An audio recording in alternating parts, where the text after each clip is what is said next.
Welcome to A World Gone Mad, where I'm your host, Christian McMillan. Today I am joined by Eric Morettin. Eric is a YouTuber with a channel revolving around guitar tech and guitar rigs, as well as bass. And there's a bit of a focal point on artists such as Pantera and Zakk Wylde.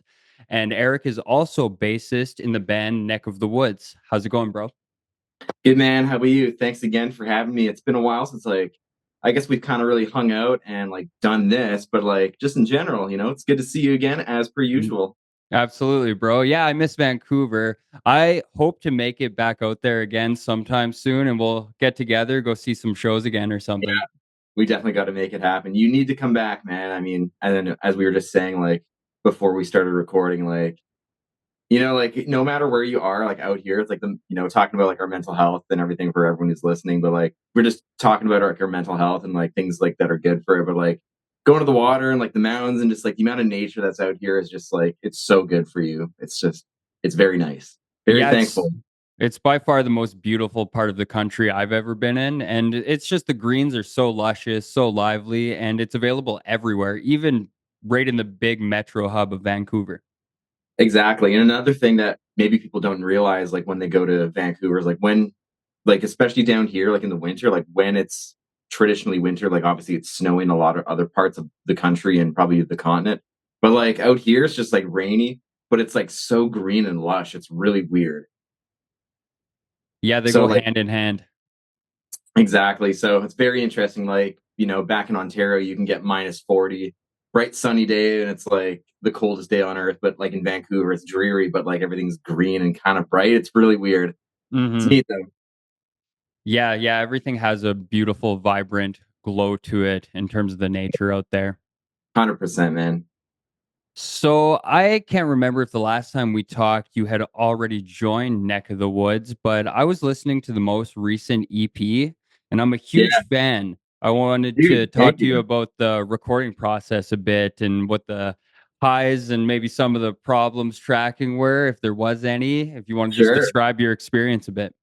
Yeah. So I guess last time we talked, I was at 2021, I think, or Yes. 22, one of the years. So essentially, in January of 2022, I got a call from Dave, who's one of the guitar players in the band, and I've known these guys since around 2018. And we all met in our hometown, Thunder Bay. Then we moved, then I moved across the country. Then eventually you moved out there as well.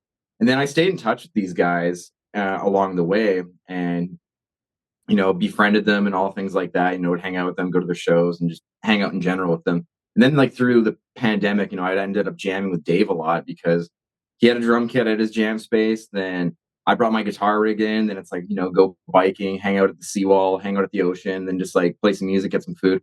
So all that. So we maintained our relationship for a very long time, even though we were just friends and not really working together in any sort of musical capacity outside of just hanging out and jamming.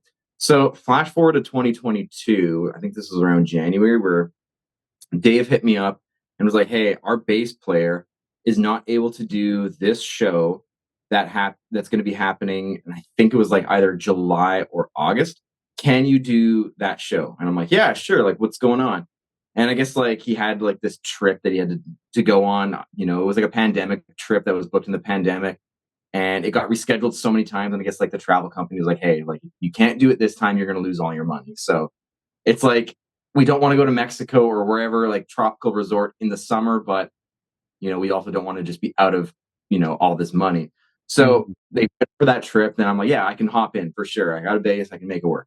So learned all that music. Then I guess they went on tour. Then came back from tour, and then they're like, "Hey, would you be able to maybe do another show as well?" I'm like, "Okay, sure." Then I was just kind of filling in with the guys for a while. I'm like, "Hey, we got another show." I'm like, "Yeah, okay, sure." And then throughout that time, it was like, "Okay, well, I like doing this. I like these guys," because at that point, sure, we're just in the jam room and hanging out and getting to know the songs and just getting ready for these shows. But throughout that, it's you have to drive to these shows with each other. You got to live with each other for a bit and kind of get to know each other in a bit more of an intimate way, in terms of you're in close quarters with them, and how can you vibe with people when you're on the road with them in a van for, let's say, if anyone's toured Canada, 8+ hours going from venue to venue at times if you want to hit the big markets. So how do you vibe with each other? Can we handle hanging out with each other? Are we a good fit together, or is this not going to work? And fortunately, it was a good, fortunately, like they thought I was a good match for them. Like I can hang, I can play the music, and down to earth, I guess. And I thought that about them as well. So then the conversation eventually came up where it was like, well, we like you. Do you want to join the band? Yes, I would like to join the band because I've already been thinking that, yeah, I would like to join the band. So we just kind of met up through that. Then it was around 2023 when we actually started like writing and like actually getting into the studio. So I think it was around May or June 2023 is when we actually tracked like that four song EP. And that's my first time recording with those guys and writing with those guys. And it was really fun. And like, as you know, like I'm a guitar player. Maybe for other people who are watching this podcast or listening, they might not know, but I'm like a born and raised guitar player. But throughout all of that, I've always wanted to play bass in some way. It always seemed like a really fun instrument. And even like one of the first like memorable music videos that I watched to get myself into music, which was called The End by Roadrunner United, really good song. And they had like some pretty cool bass lines in that, and like it just seemed like the bass player was having really fun. And even like bands like Mudvayne, and hearing like how crazy the bass was in the song Dig, or like the whole album LD50. And it's like, how is the bass having more fun than the guitar? Because being young, you think that only the guitar players, they got the solos, they got all the fun parts. The bass just kind of takes the back seat and just kind of rides, right? But like hearing bands like that was like, oh, this is like kind of cool, and I can have maybe a bit more fun with bass. So throughout my time as a guitar player, I've always wanted to kind of dabble in bass, like maybe I can write some fun bass lines. So then like after getting into this position to be able to play bass and write bass lines for a band, I was like, okay, well, maybe this is a chance to like kind of have some fun with my bass lines rather than just like being a carbon copy of the guitar parts. Nothing wrong with that, especially if it fits the song. But for myself, again, being a guitar player, being a lead guitar player, I'm like, well, how can I have fun with this? And someone who's also studied music theory and just music in general, like, what can I take from my, studies in music and then put it into like my own practice of writing? So I feel like I've written some pretty cool bass lines that fit the music, and they're not super flashy, but I feel like they just kind of fit and they do kind of stand out every now and then as well, which is pretty nice. And even getting to like recording, like we went to Rain City Studios. That was a pretty cool time. Like I brought in my rig, and obviously the guys brought in their rigs, and like they use those for the guitar tones and everything like that, and like their own drums and all that. I changed my bass rig like during that. Like so I used to use like a modeler and a power amp, and we just kind of put that to the wayside, and we used like an old school like traditional amp, and threw in my Dingwall bass with the dark glass, B7K. Just like the traditional metal sound right now. And it sounded so deadly, and that's still like a sound I would like, but I don't want to carry a 100-pound bass amp, just to jam and for tours, right? So, but yeah, I mean that's more or less it. There was no real like low lights of the recording process. It was pretty smooth and it was pretty easy. I was able to bang out my bass tracks in like maybe 2 hours. Like we know with maybe like some punch ins and some edits and everything like that. Like I showed up pretty prepared. There's a couple things that I maybe had to like kind of go back on a few times, but I really wanted to like get in, get out. Cause I mean, I live kind of far out, and I'm like, well, I don't want to just like come back and like feel like I'm wasting people's time that I didn't get my bass parts in one shot. And then like for all this time that I got to drive back and forth to the studio. So it's like, I want to show up so prepared where I kind of just do it all in an afternoon, if not less than an afternoon. And I was able to do that. So that was kind of like a nice little, check a box for myself. Like I did that. So that felt pretty good. And I think guitars, we spent maybe 2 days on. Drums were probably 2 days on, but I think those are a little bit more prominent in the mix. So you obviously want to make sure like those are going to be like best represented. Not saying you don't need to worry about the bass, as you know, but obviously it is mixed lower, so you can. And it's only like one and it's only like one bass track. You know what I mean? So it's like it's not like you got to double track guitars or quad track and do all this layering and stuff. It's just kind Mhm. of there, and you just get it once, and that's more or less it. So it is pretty quick. But yeah, again, no real lowlights. I mean, it was great being in the studio with the guys as well. And we had a couple other like little fun moments on there as well, doing like some acoustic guitar, some keyboards, synthesizers as well. So we kind of really channeled that inner like Mastodon, like Crack the Sky era Mastodon, and like, really went for like that proggy vibe on some songs. And it was like we're all looking at each other, just like this is pretty rad. And if only we can recreate it live, right? You're like, Totally. That's I've listened to it a handful of times and I keep going back to it because it's really dynamic. That's just it like you had is. mentioned, the acoustic part, some synthesizers. It's just very there's it brings you on a journey from beginning to end. It's easy to listen to one song into the next. It is, yeah. And it's like very digestible too. And Mhm. I think we would want to do another full length, maybe in a couple of years. But for like just an EP and it's like 20 minutes front to back, it's like, yeah, this is nice. And like, okay, now I can move on to something else. Or I can go re-listen to these songs. And we're not sure if you followed like our release plan or anything, but like we would drop like all the singles like within a couple months of each other. And for myself, and I think for a lot of other bands right now, it seems like that's kind of the way to do it. You just drop your songs as singles, then the album comes out. Yeah, I think that's kind of just the way to operate most proficiently within the streaming world. Everything's changed so much with apps like Spotify or Netflix. The subscription culture has made it that you're likely to generate more attention and have people check out the one song, and maybe one song speaks to certain people more than others, but you just tend to get more play and attract more people releasing them individually, even if you're going to just put out the album afterwards. Exactly. Well, the thing is, it's like when you think about it, like, well, here's a 45-minute album that's going to drop, and then there's going to be one single that drops from another band. We'll compare two bands. One band drops the 45-minute album, one band drops the 3 minute, 3.5 minute single. And at the end of it, you shelf both of them. You know what I mean? Because then you move on to something else.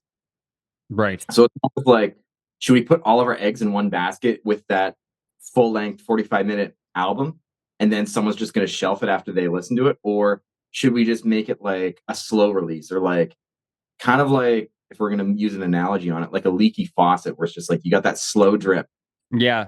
So every couple months there's like a new song, and there's new media that comes with it, and there's new merch drop, there's a new music video, like all things like that. Or maybe it's not like an actual like storyline music video, maybe it's just a live video with the actual recording synced up to it. But it's like there's so much media that you can like throw to it, and that you kind of have to do nowadays, where it's like it's hard just to release a full album and like just hope it takes off like maybe albums used to do, man, even 15 years ago.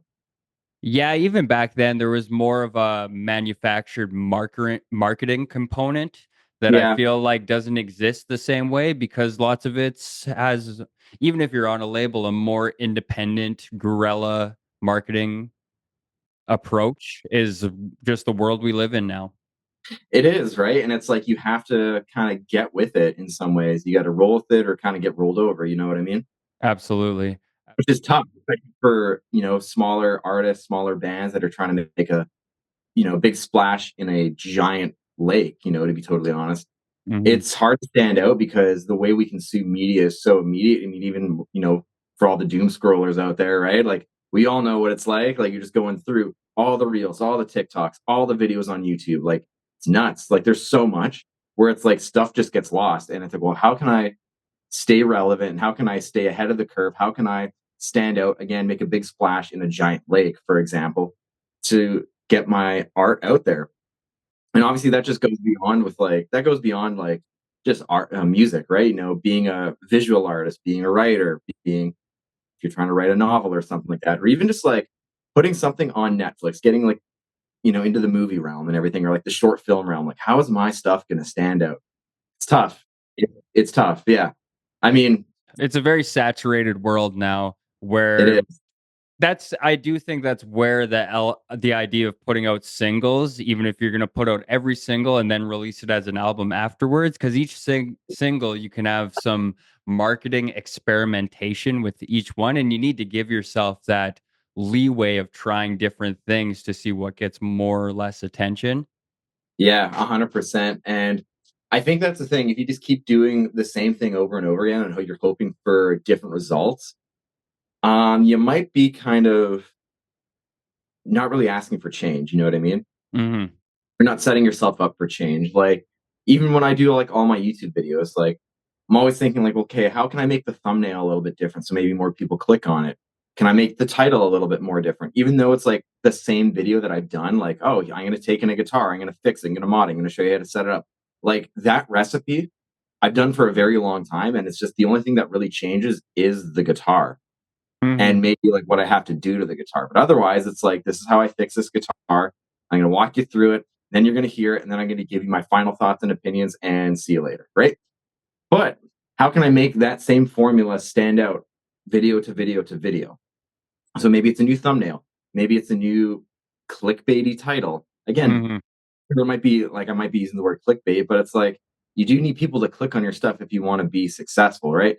I'm not looking to be the biggest, social media influencer guy out there, right? Like I'm just trying to, share some knowledge, especially since I've been fixing guitars for a long time and I'm trying to pass it on to people. So it's like, well, what can bring people in to check out my stuff? Because I have knowledge that I want to share with people, or like doing all the dime bag and the Zakk Wylde stuff. Like, okay, well, how can I stand out from maybe some of the big dogs that are already doing it, or from the already other 100 videos that are out there about this sort of same topic?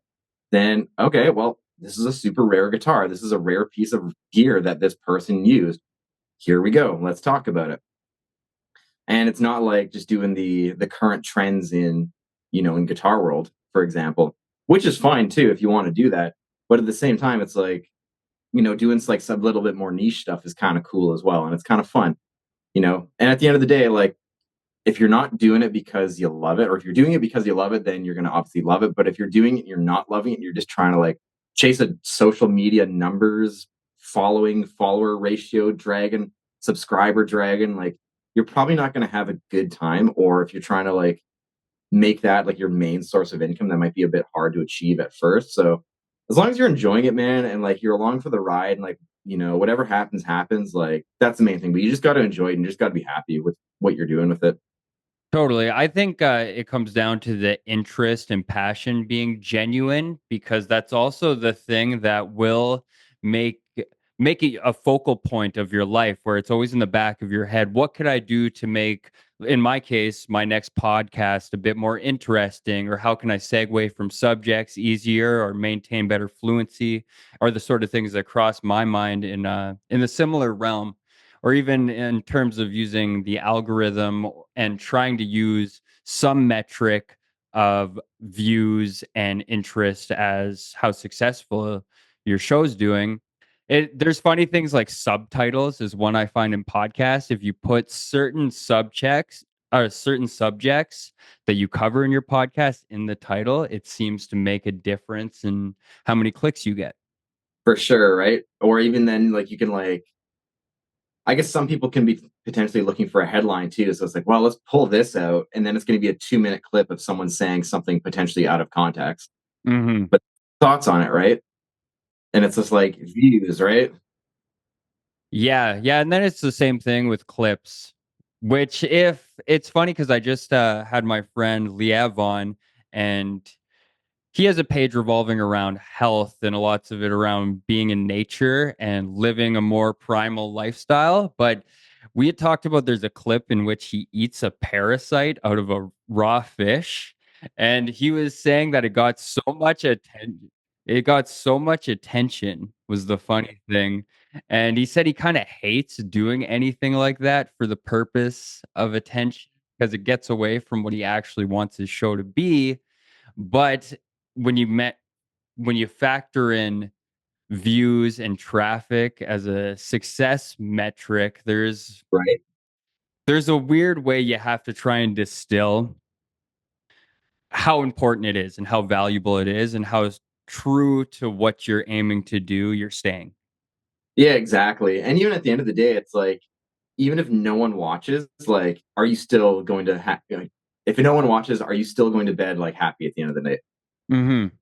What you made, like your art, like, are you happy with it? Or are you like, bitter about it because you're just chasing a numbers game, right? And even then, like you see all these musicians, that are like posting like their, let's say their SoCan revenue, or like I made this much money in streaming this month. And it's just like, well, yeah, well, we play metal. And even like some of the big dogs in metal, like I know Matt from Trivium, he's gone on record many times and said like he barely makes money from like streaming. And Trivium's a huge band. they make their money on the road, but he also makes way more money just being like a content creator, Mhm. which is crazy, right? So I mean, like, I guess even getting back to like an earlier point, like if you're doing it just to chase money, chase numbers, subscribers, anything like that, like it's just a long road. But if you're doing it and you're having fun with it and it generates some sort of fulfillment for you and others, and you're not really thinking about money, even if it does pay you a bit, then I think that's how you can probably go to bed a little bit happier at the end of the night.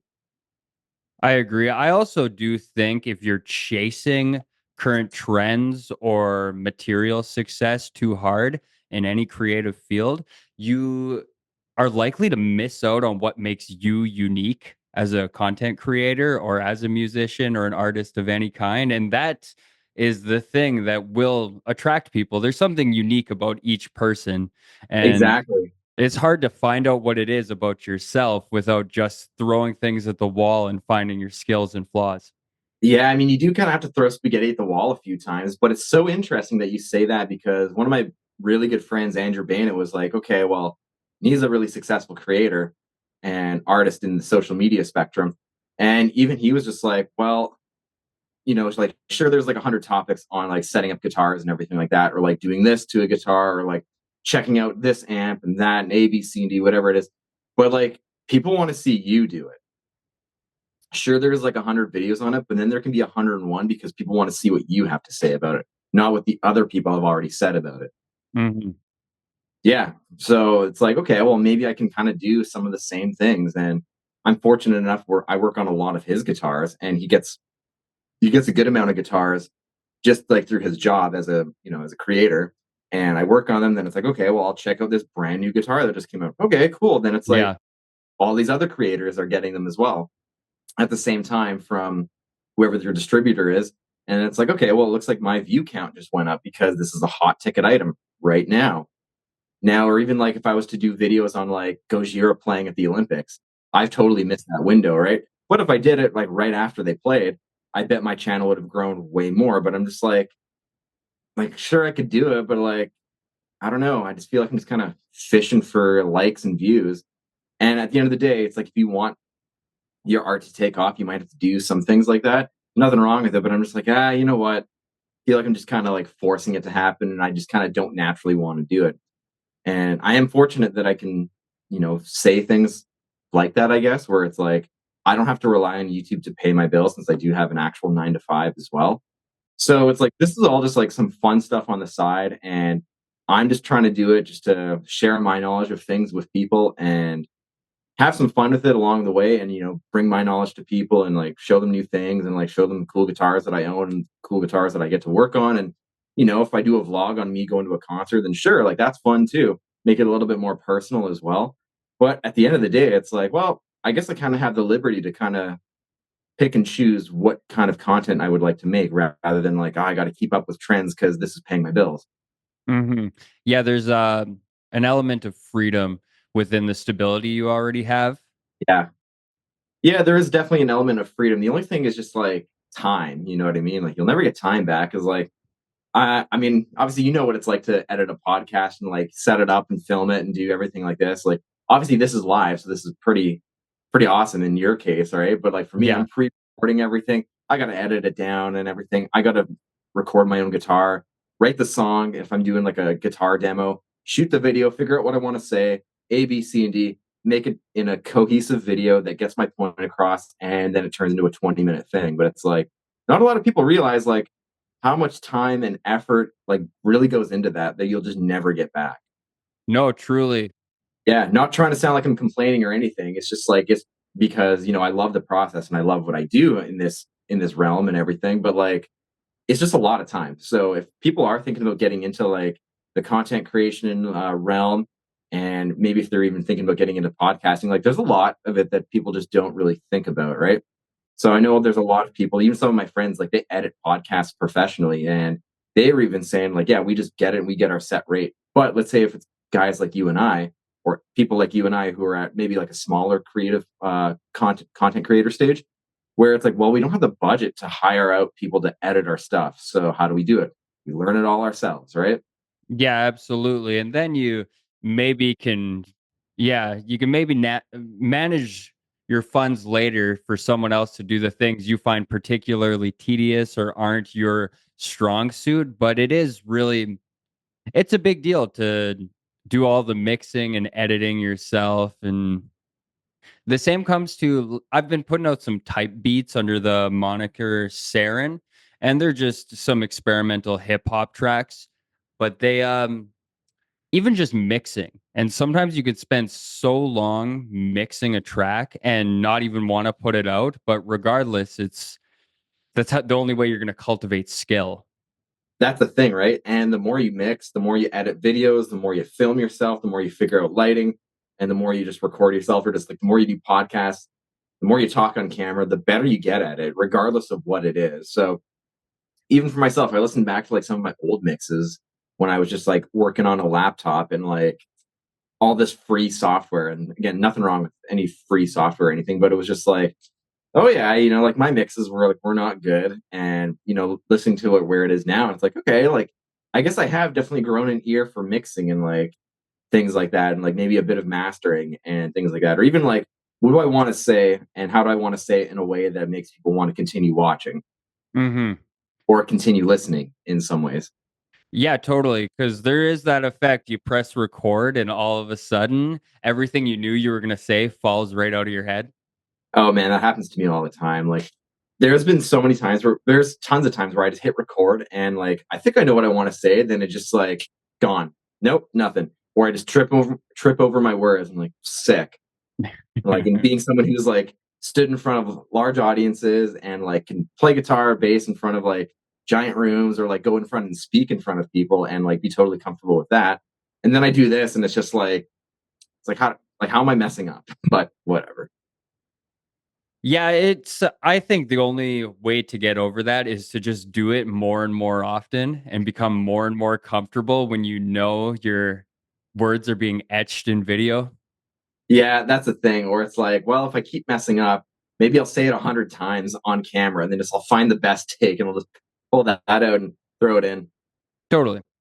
Which is a nice liberty of having to do it like that as well, and not like feeling like I'm under the gun trying to make sure I say everything correctly. I don't know. I mean, even like getting to editing, it's like I know there's a lot of people who have like full-time content creator lifestyles and they edit their own videos because they want to have that authenticity. And I think that's the same for myself, even though this is like a part-time thing for me. Like I want to have my own authenticity as well. So it's yeah, this is me editing my videos and I can kind of make it how I want to, rather than maybe how someone else thinks they want me to sound or how someone else thinks that I want to sound.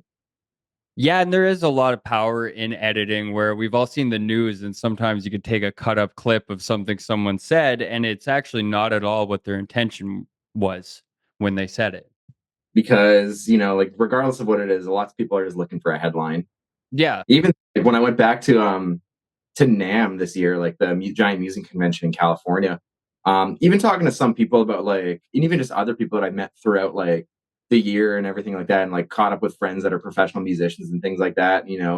I would always say to them, just like, I'm not looking for a headline, and like, this just kind of stays here. Like if it's new gear or something, or like your band is doing something, like I'm not looking for a headline. I don't care, man. But like what is something that we can like both kind of talk about right now that's like just going to stay here regarding like what your band is doing, what your brand or what's happening in your guitar business?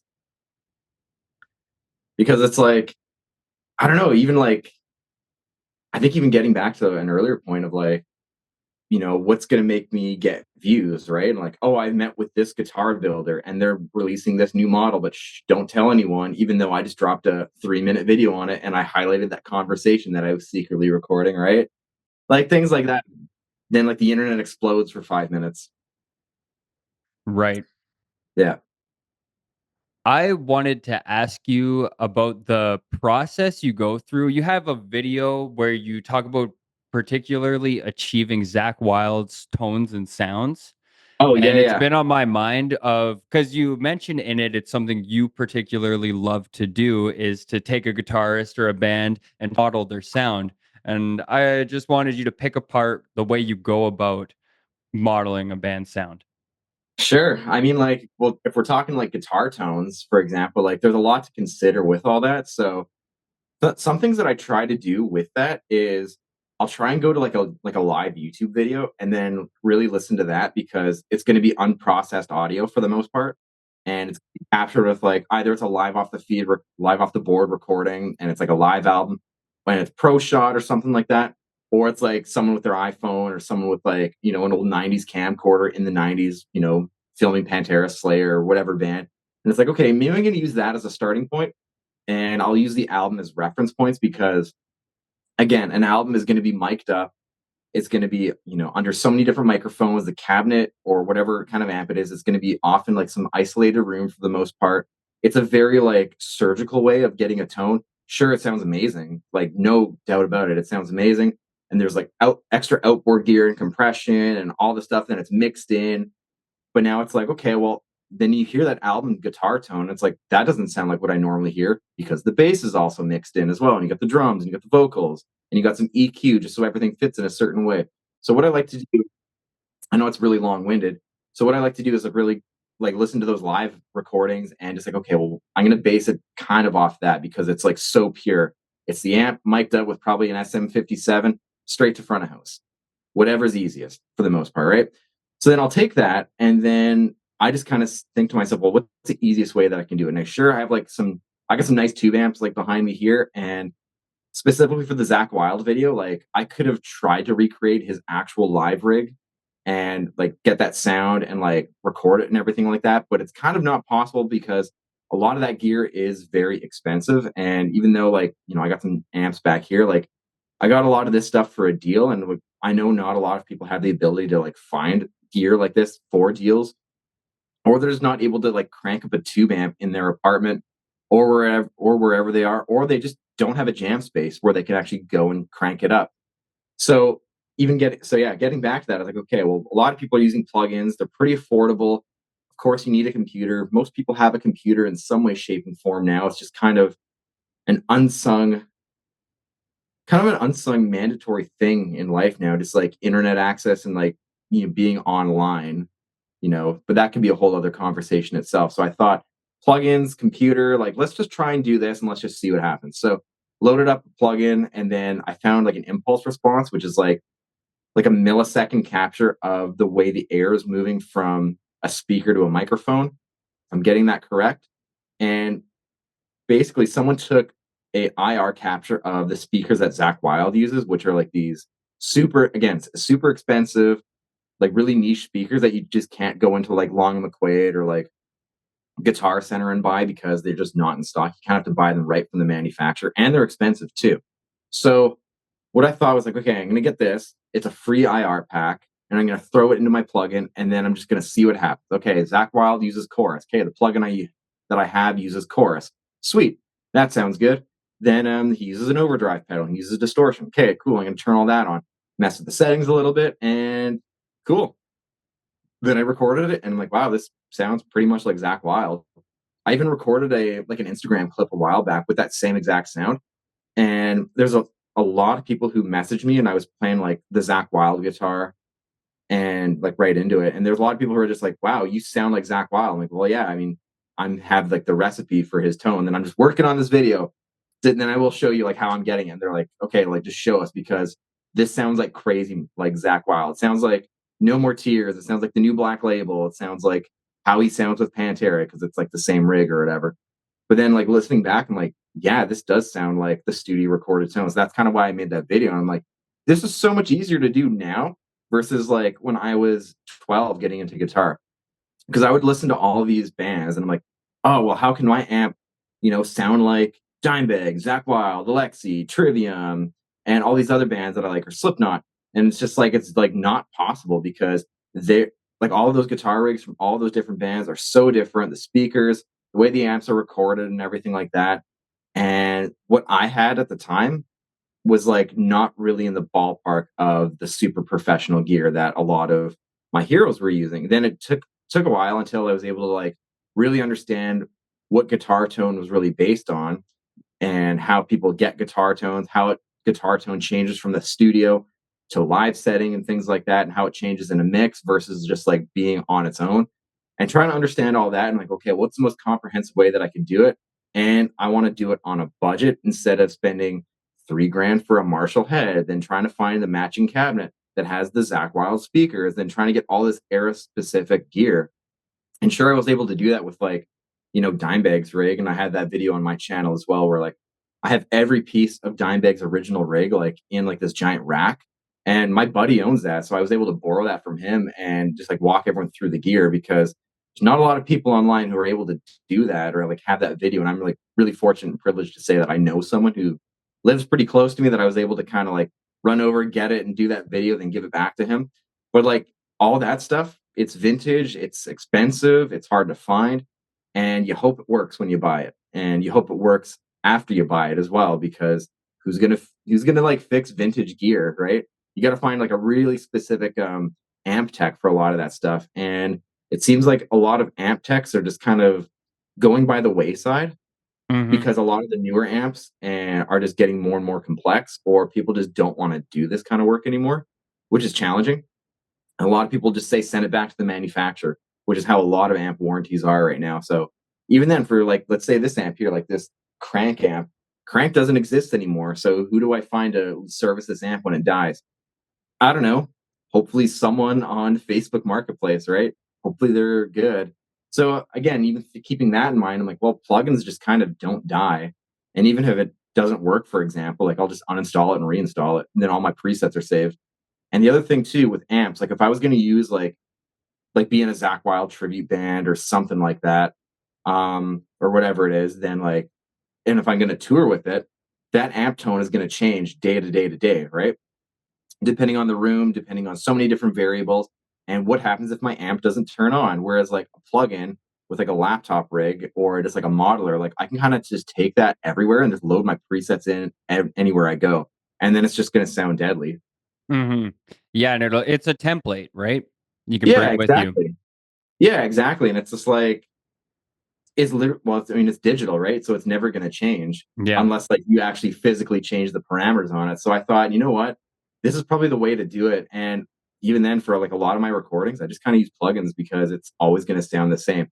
And even though I do have the ability to kind of capture the sound of these tube amps and like actually record them, like not miking a cabinet or not plugging them in and like making a ton of noise, I still just use plugins just because I can just plug in and go. It's so easy. There's like a couple less steps, and it just makes the process way more streamlined.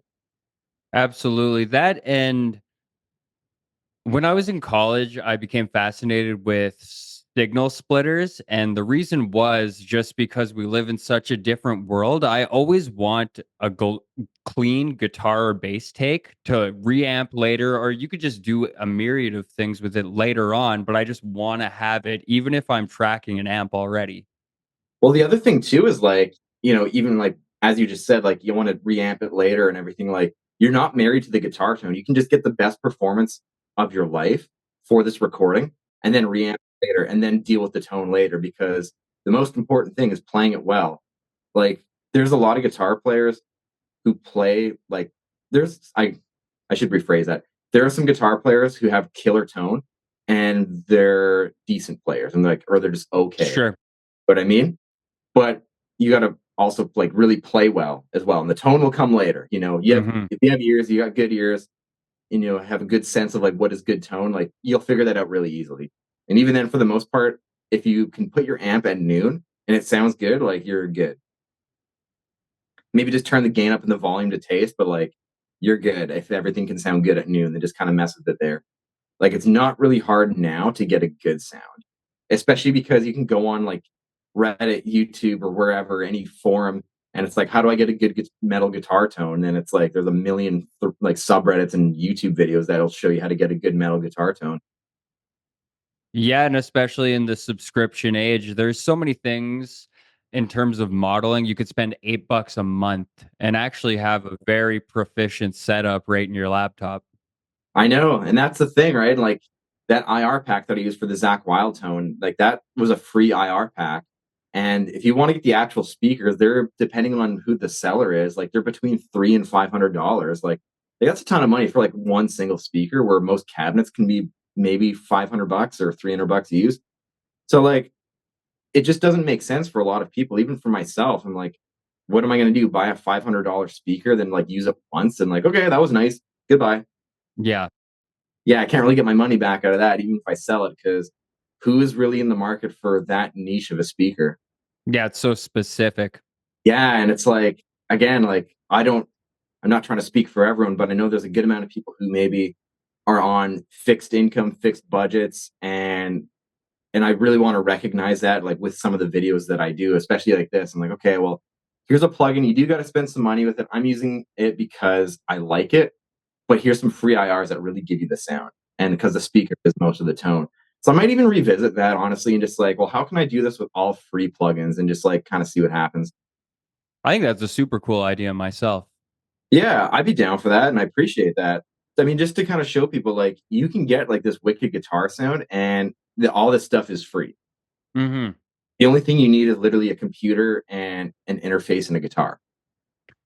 Yeah, I think, it's funny because the more amateur you are, the less you're aware of how much you could do with the cheapest or literally free tools available, and that's right down to mixing and mastering. I used to think with the bare bones of GarageBand that you were super limited, and I, of course, woke up to how ignorant I was because you can make a professional sounding song no problem with stock plugins and a free app.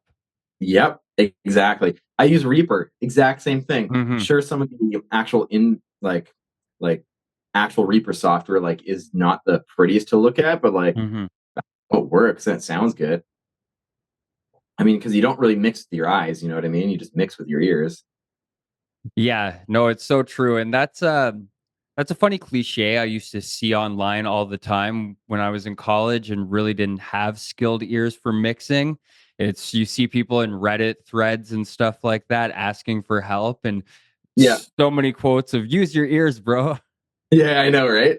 It's funny, man, because it's like I can think to myself when I was young and like, going through all the Guitar World magazines and where they would have like, oh, this is like so and so's amp setting. So then you can like jam along and like learn this song and sound like it when you play like the recording with the tabs or whatever. I'm like, oh, six. So I set my amp like this. I'm like, this sounds terrible. Like, I've had the same experience so and many times. it's like I grew up and I'm like, oh yeah, because that was their rig and this is what I'm using, like a little 10-watt practice amp. Of course it doesn't sound good, right? Yeah. Yeah, I Hilarious. remember that used to happen to me with guitar tabs a lot of the time, and Yeah, sometimes I even see videos where a guitar influencer will play tab accurate versions of the songs, yeah, and they'll sound nothing like they're supposed to. right. I remember seeing that too, and I'm just like, even for like learning some Slipknot songs back in the day, and then it's like the tab is like, oh, drop D, but like two steps lower. Then I'm like, okay, or like two and a half or whatever, how many steps lower for drop B. Then I'm like, Yeah. if I put it in drop D, then I'm like, the hell, this doesn't sound like Slipknot. Yeah. Part they don't play this, and I actually listen and isolate the guitars years later. I'm like, oh, I am an idiot. Okay, well, and then not realizing like, oh, music theory that also turns into drop B. Like, oh, my, yeah, The alphabet. I know, right? The seven-letter alphabet in music. Yeah, yeah. No, the first time I was ever learning piano, I remember I asked my piano teacher when we got to G what came next, Yeah, yeah, and it was like, "And after that, H?" yeah, right. All the way to Z. It's funny because all these Yeah. guys are like, hey, what are you playing? And drop Z. It's like, I actually just saw a video of somebody tuning down an absurd amount. They called it tuning down to drop Z, I think but I've seen some videos like that too. It's hilarious. yeah. All that tuning low stuff is such a meme. It's hilarious. Yeah, these things, it's almost, in hip hop, I think the equivalency would be rapping fast. It becomes a gimmick. Oh yeah, yeah, yeah, yeah. That's funny. Yeah, that's funny because that reminds me of Archspire, how they kind of put the two together. Like they're like one of the fastest bands on earth, but then their vocalist basically raps over everything, but it's scream rapping. That is what it sounds like. I've never actually thought of it, but now that you say it, that sounds like a very accurate description of Arcspire. It's like Tech Nine, Yeah, absolutely. which is hilarious. I really liked your video where you took your Zakk Wylde rig and you showed what you think Pantera might sound like now that they're touring. There's the newest rendition with Zakk Wylde, Yeah, and you played a bunch of their riffs together. You just slammed a bunch of different parts of songs together. It was It's awesome. Thanks, man. Well, I mean, I guess it's kind of funny that you bring that up now because their Pantera just played a show like with Zach and Charlie, who is like the current lineup with Rex and Phil, and they played a show in like Minneapolis at First Avenue, Mhm. like Prince's bar, and I guess there was rumblings that it was going to be for a live like album recording, and I'm like, oh, like what if Pantera recorded a live album or something like that, like months before, and I'm like, oh, then everyone's like, oh, this is dumb, I hate it, like they shouldn't do that. And I'm like, oh, here we are. Well, Pantera is recording a live album with Zach and Charlie on it, and this is how it's going to sound because this is Zach's guitar tone. Mhm. I wasn't even predicting anything, but I was like, I feel like something like that's going to happen, or like even just to like generate an idea of like what would this band right now sound like under microphones and captured, like the audio was captured professionally, like Totally. would it sound good, or it's just like, well, here's the songs that we grew up with, how they're played now, and some people liked it, there's people who didn't, and I'm like, whatever. Even getting to an idea or an earlier topic of like, I don't know, I did it because I thought it was an interesting thing, and maybe the views weren't there, but yeah, whatever. It appealed to me. Well, I appreciate that. But like, I just don't want to let, even if people are trying to like do this whole like creator thing, like the views aren't there, but if you enjoy it, then you know what? That's what's most important.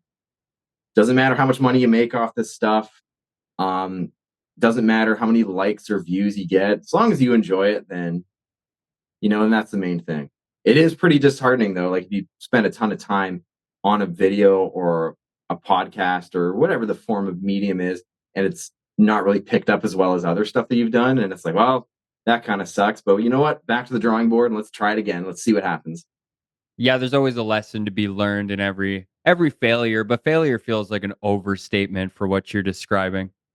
Yeah. I shouldn't say it was a failure. It was just kind of like, oh well, I guess people didn't like it. Oh well, let's try it again. That's funny. I didn't look at the comments at all. I think I maybe had one highlight in a notification that was someone saying that would be a ridiculous idea. But it's funny. My train of thought's the same as yours, where I think it's because Pantera had so many live albums that, in my mind's eye, it doesn't seem Yeah, like they a had a couple. shocking idea. Yeah, I just with that whole reunion and use quotes on that, Yeah. the whole like celebration, like with Zach and Charlie on the guitar and the drum kit now, like there's so many people that are divided about it Hmm. because if it's not with the Abbott brothers, then it's not Pantera, and I totally get it. And I totally get where Phil and Rex are coming from with it now, of how they want to bring the music to a younger generation who never got to experience it, who love it. Like guys like you and I, who were born in the '90s, and that was when Pantera was at like height of their career. And then the band broke up in 2001. And like, what were we like? I don't know, 6 when the band broke Yeah. up. Then I we was got into the 6. band yeah, like same here. Then we got into the band years later, and it was like, oh, guess I'll never see this band because I'm just gonna watch the '90s videos. But I don't know. Um, yeah, I so like if it's gonna happen, like if a band's gonna come back, like you don't have to go see it. You know what I mean? Yeah. It's entirely your They're choice, gonna but go I see it, and understand it's the gonna be appeal. people that are gonna go see it. Like I saw them last summer in Toronto, and it was at the Bud stage, and it was like 11,000 people there, fully sold out. Like, if you don't go to the show, that's okay because you don't like it. But clearly, 11,000 other people went and they had the time of their life. Mhm. That and Pantera is just such a powerful icon in metal that I think I myself, I'll take it in any way, shape, or form I could get it, I think. Right? And even then, it's just like, how long is like this whole Pantera tribute celebration going to go on for before the other guys are like, you know what, like my other band, we got to finish an album, we got to do this and this and this, and there's only so much time in the year that we can actually do this before it's just like, you know what, the band's gonna, the Pantera celebration is going to take like 6 months off or something. Then other bands are going to do their thing. Mhm. You never know. So again, like you see it while you can, because you never know how long the whole like celebration or the show for any band will go for. Yeah, absolutely. That and I have no problem with Zakk Wylde being in Dimebag's place, and I think it's that they were friends. He's a same caliber musician. If anybody's gonna do it, I can't think of someone other than him. Well, that's the thing, man. There's like a lot of people online who are like, oh, it should be this guy, this guy, this guy, or this guy, or other guys. I'm like, okay, well, sure, but where were these guys like? in the Pantera lineage, because otherwise it's like a cover band at that point. Like Charlie Conte, that makes sense. The guy was in Anthrax, and Dimebag was like more or less the sixth member of Anthrax, and he played on like a bunch of their solo played a bunch of solos on their songs and everything. They toured a bunch together. Then Zakk and Dime were like super tight. Like he always idolized Zakk from like his time with Ozzy. Then they met, doing festivals together, and like they just super hit it off. And they're like, oh, finally we were able to hang out after all these years of idolizing each other, playing pre-internet, right? And yeah, and like even like what was it, Pantera 2001 Ozfest? Zakk Wylde comes out on stage and just playing a guitar solo with the guys. Like how many other guys from the people that were listed off like on social media or in the news of saying like, oh, these are the guys that should be playing. It's awesome, but like, and I totally think those guys are super wicked players. Like some of the guys that were listed, some of my friends that were actually listed, and it's like, well, it's like not really the story anymore. It's not really like the legacy. It's just like a cover band at that point, and like, which is great, but like, I think it would be hard to sell Pantera, the name Pantera, if you got kind of hired guns. And it's like, okay, well, now it's just like this weird thing, because it's like you got giant shoes to fill with like both of the Abbott brothers not there. And it's like, well, who's the right people to actually do it? Well, clearly it has to be their friends and people that were super close to the guys. Otherwise, it's going to be really weird. Yeah, it would kind of be, I think it would almost be disrespectful as an homage if it was the wrong people or people too detached from the Pantera legacy. Yeah, that's a thing where it's like people who just weren't even there. And I know some people have said online to me like, oh, like why don't you do it? You play, you got the guitars. Zakk Wylde won't bring his dime bag guitars out. I'm like, well, yeah, because they're one of one collector's items that were gifted to him from his best friend. And like, Yeah. sure, like I appreciate someone thinking that of me, like that my skills and my playing are like of that caliber. But like, I don't know, I was 6 when the band broke up. You know what I mean? I was born in the year that one of their albums came out, right? Like, I don't know. I've had zero relation with the band outside of loving them from a teenager to now, and doing a YouTube channel and kind of showcasing my love and appreciation for the band. And but like, I don't think I'd be the right guy for it, just because I've had zero relation with the band, whereas like Zakk and Charlie have been like longstanding in relations with those band members, right? Yeah, and it's just like you got to keep the storyline, like not even the story. You got to keep like the legacy pretty accurate. Yeah. Yeah, I agree. Yeah, because even then, like, what's to say if you and I were to start a Pantera cover band, right? Or any band cover band, right? Like, as great as it is, but it's like it won't be the real thing. And I think, yeah, as we both said, like a lot of people would be pretty miffed if there was just random hired guns that were like crazy studio players who knew everything note for note, and they were just touring with Pantera under the Pantera name. Like that'd be kind of weird, even though there was like two original members still in the band. Well, I guess technically one. Yeah. No, You that know what I is, it's mean? that it's under the Pantera title that is such a different factor. It's not a cover band. It's not just a tribute. It's supposed to be Yeah, a model representing what Pantera was under the yeah, moniker. yeah. And like, there's like nothing wrong with like Pantera cover bands. Like, I've always wanted to do one, like for as long as I've been, playing guitar, just because I love the band. But at the same time, like, like I'll just call it something fun. Maybe like as like cover shows usually are, or cover bands usually are, like, okay, let's call the band a title of one of the band's songs or something. Mhm. Right. So there's like a clear distinction between real band, cover band. But like, and it's just obviously if it's a cover band, it's like we have no relation to the band. We just like playing the songs and we just want to, have fun. Whereas like if this is like a big thing where where a name like Pantera is coming back and like two of the iconic members of the band aren't there, that's going to be a hard one to fill.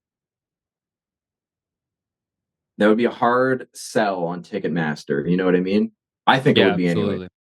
Maybe if it was a different time, maybe if it was a different life timeline, maybe I'd be proven wrong, but I don't know.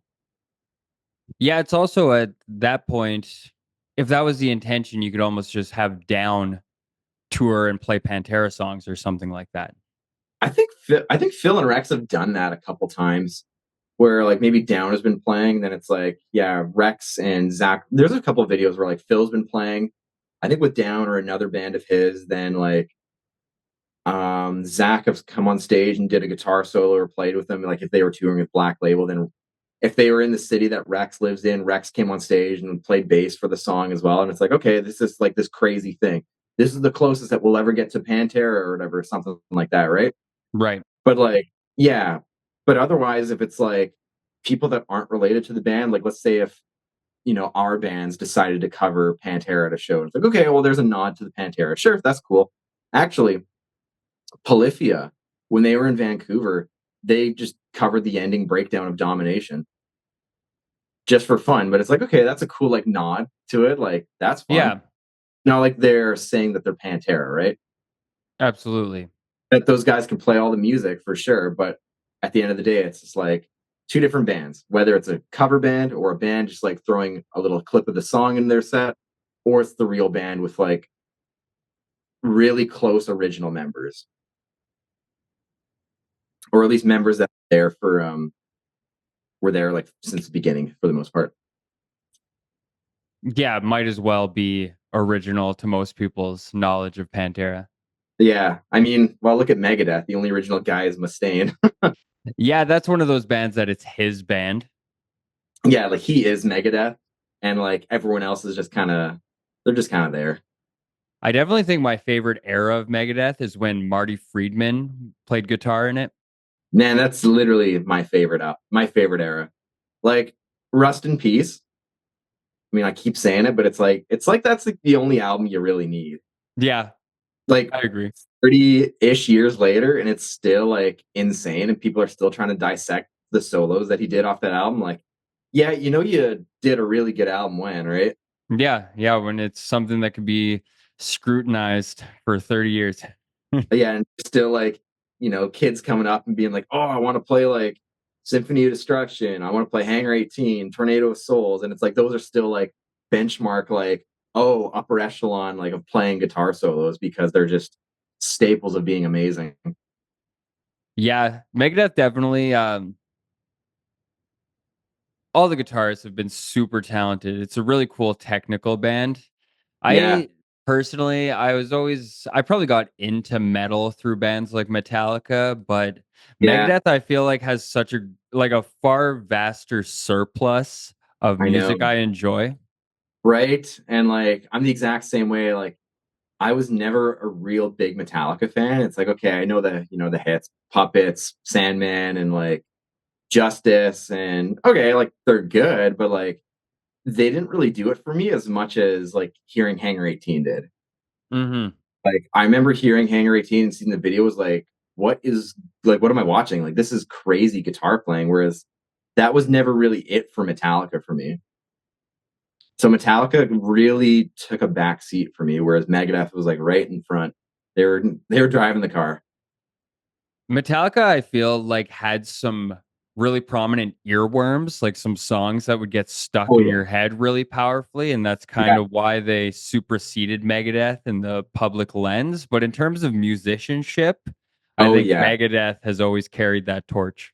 I'm 100% with you there because when I saw Metallica last summer and hearing a football stadium of 80,000 people scream like exit light, enter night, like it's pretty nuts. And the whole Yeah, chorus to Enter Sandman, all the lyrics to all these different songs, screaming along and being louder than the band, singing Master of Puppets, like that's crazy. Like what other metal band has been able to do that for and also sell at a football field? Like it's just insane. totally. Yeah. Again, nothing like obviously not taking anything away from Megadeth as they are my preference over Metallica, but like something to be said when you can get 80,000 people to sing your words all at the same time. Yeah, it's also powerful. Just something about large crowds and everybody's enthralled and entranced. It's one of the Yeah. most powerful sensations I've ever felt in my life when you're in an arena of people who are all caught up in the moment.